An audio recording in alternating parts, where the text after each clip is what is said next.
Jis įėjo į žmogaus kūną. Šventoji dvasia nužengė ant Marijos, Marija davė jam kūną. Žmogišką kūną. Todėl Jėzus dažnai vadinamas žmogaus sūnus ir Dievo sūnus. Bet tai yra tai. Dievas apsigyveno kūne, paslapties gilybė. Dievas apsigyveno kūne, žmogaus kūne.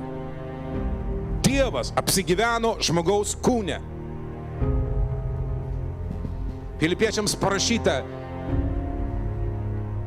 iš savo prigimties jis buvo Dievas. Savo prigimtimi, esybė, jis buvo Dievas. Bet jis paliko tą dievybę. Jis nesielgia kaip Dievas šioje žemėje, bet apsirengė kitą prigimtimi, ta prasme, esybė, tapo tarnu panašus į mus. Tol jame dievybė nesimatė jos, jinai buvo paslėpta. Ir tik tai išrinktieji, kaip sako, ne kūnas ir kraujas, tai apreiškia, kad aš esu Dievo sūnus. Bet tėvas, kuris yra dangoje, tau tai parodė.